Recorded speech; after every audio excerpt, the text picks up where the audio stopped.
Hello boys, welcome back to another session of video tutorials, and this session is meant for class 12th biology students, and this is meant for 28th July 2020.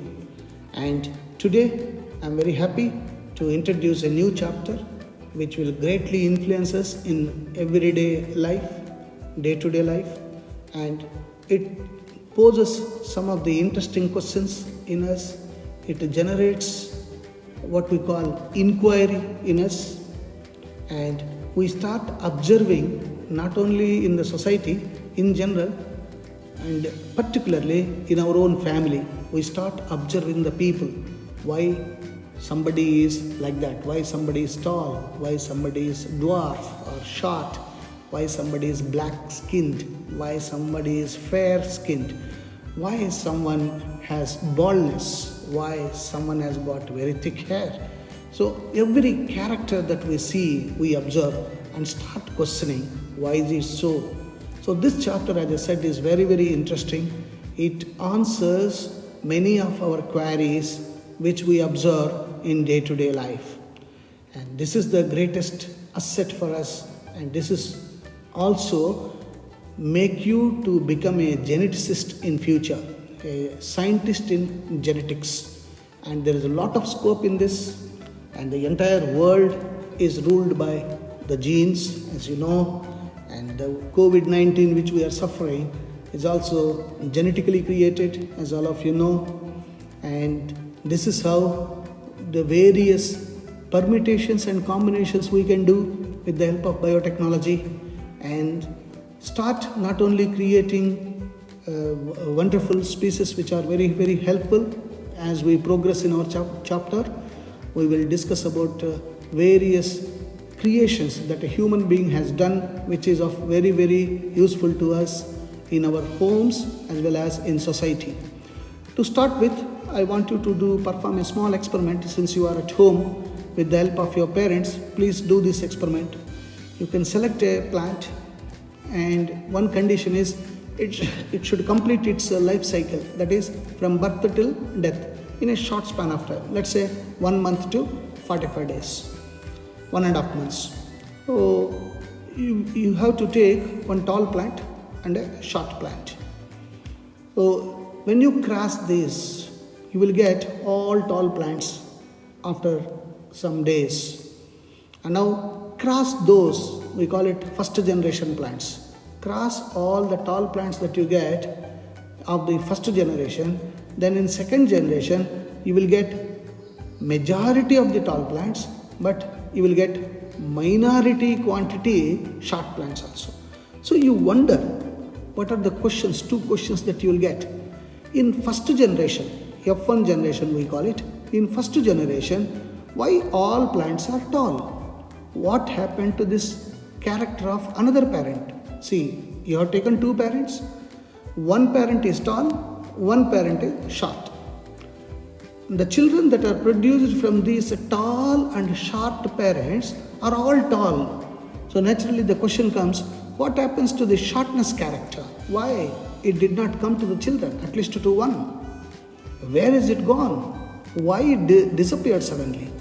And now when you cross this first generation, F1 generation plants, you got F2. And in F2 generation, suddenly you got a short plant. Now again you will say, F1 generation all plants are tall. When you cross all tall plants, how is that you are getting short plant? From where this is happening? Why this is happening? How this is happening? And you must observe in your own family that somebody must be short. Like if your father is very tall, mother is very tall, and you got, let's say, 4 children, 3 children will be very tall, 1 child will be short. You'll be wondering, how is that this dwarfness has come? So questions like this will be answered in this chapter. So this is very, very interesting chapter as far as this general observation is concerned. This will make you to have inquiry among you, and maybe this will lead you to very good career also in future. Apart from this, as far as your CBSE exam is concerned, this chapter comes under second unit in 12th class or 7th unit because class 11th and 12th is a capsule course, as all of you know. In 7th unit, genetics and evolution, as per your COVID-19 syllabus, it has got 18 marks, 1-8. And in that 1-8, as you know, in this unit, genetics and evolution, there are 3 chapters. Chapter 1, this one, principles of inheritance and variation. And second one is molecular basis of inheritance. And third one is evolution. 3 chapters are there in this unit.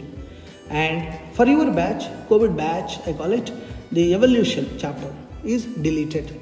So we are left out with only 2 chapters. Principles of inheritance and variation and molecular basis of inheritance. So the marks are remaining same, 18 marks. That means 9 marks from each chapter.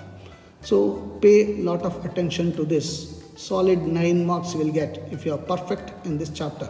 And not only just see, I want you not to study for the sake of just getting marks. That's part of it. But I want you to understand, appreciate, reflect upon, and see if your knowledge can be useful to society anywhere. That is the ultimate aim of education. And once you understand the concept, the marks will come automatically. So with this background of 9 marks for this chapter, we move on. So what is inheritance and variation? It all comes to genetics. So organisms reproduce and form offsprings of the same kind, as you are seeing. The resulting offspring most often do not totally resemble the parent. It is not a blueprint or Xerox copy. So branch of biology that deals with the inheritance and variation is called genetics. Inheritance, the process by which characters are passed on from parent to progeny. Progeny means future generation, children.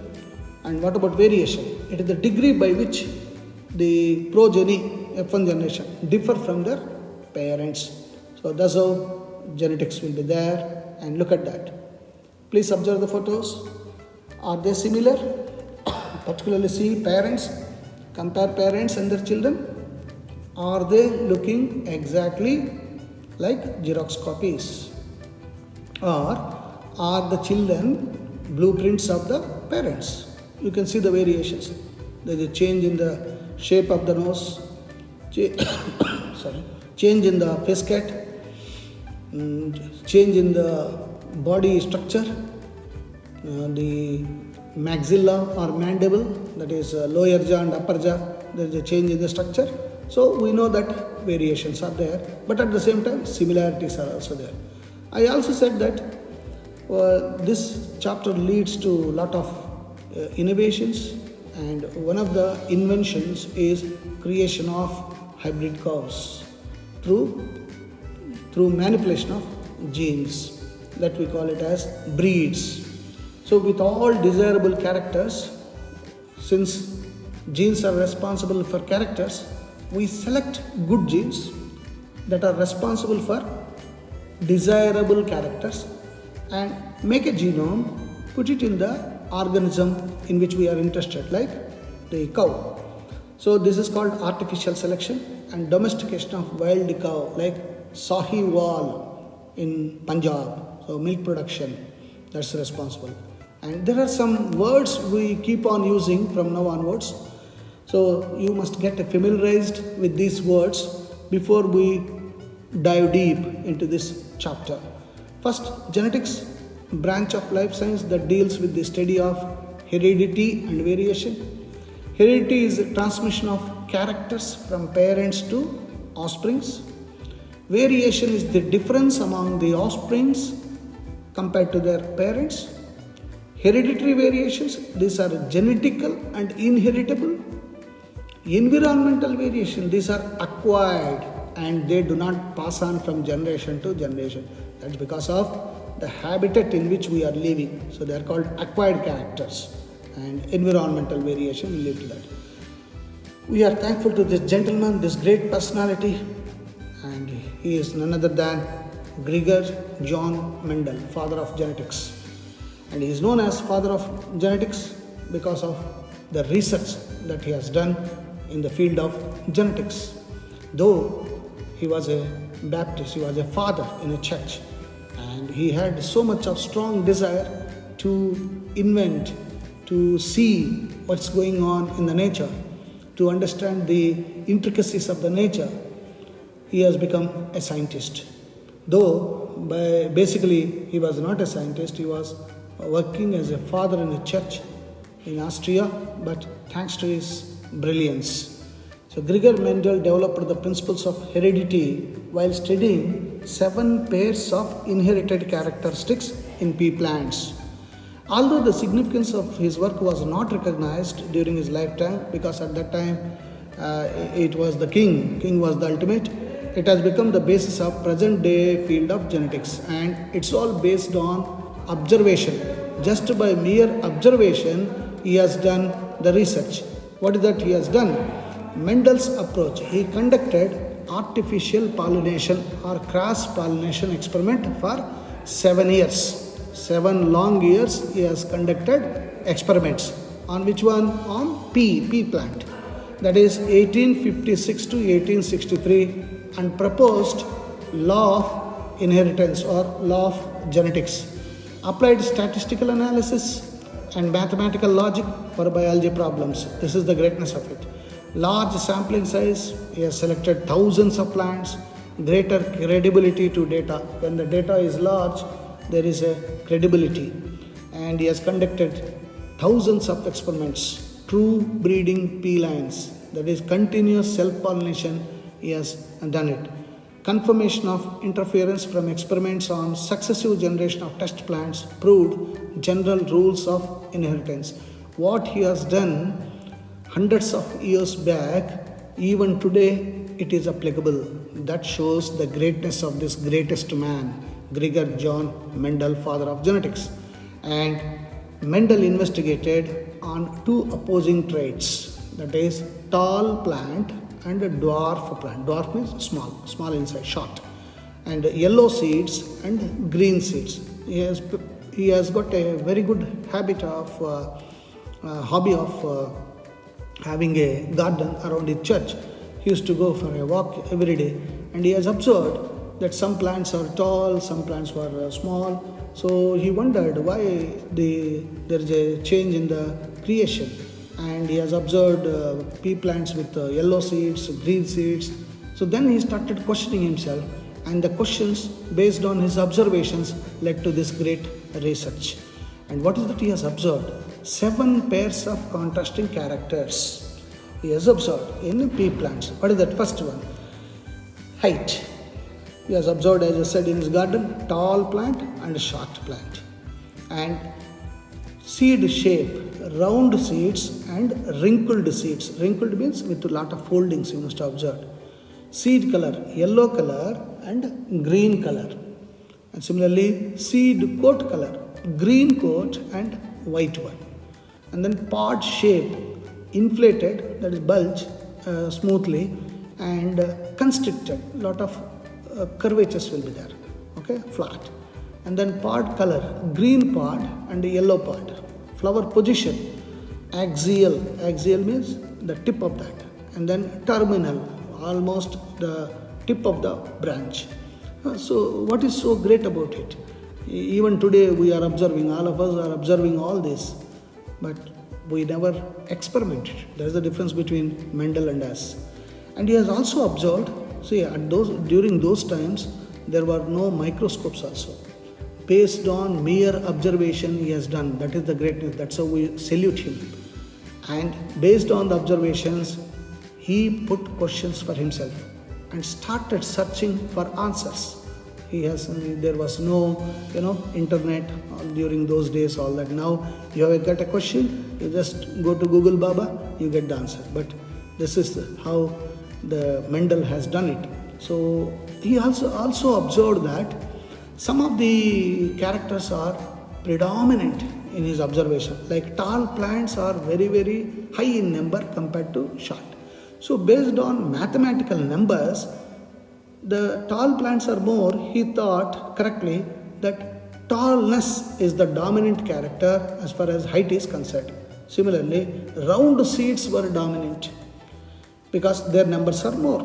seed color, yellow color seed is dominant. Green color coat, seed coat is dominant. Inflated pod shape is dominant. Green pod color is dominant. And axial flowers are dominant. These are dominant characters. And recessive means not so dominant. So recessive traits are short plant, wrinkled seed, green seed color, white seed coat color, constricted pod shape, yellow pod color, and terminal flower position. So based on that, some terminologies like phenotype, the external appearance of an organism due to the influence of genes and environmental factors. So physical appearance is phenotype. Physical appearance of an organism is phenotype. Genotype, the genetic constitution, the gene makeup, the makeup of the genes, genetic constitution or gene makeup of an individual which is responsible for phenotype. And phenotypic ratio, the correct proportion of phenotype in a population. Based on physical appearance, we mathematically divide them. That is phenotypic ratio. And genotypic ratio, the division of organisms or the children in a family will be based on the genome present, genes present.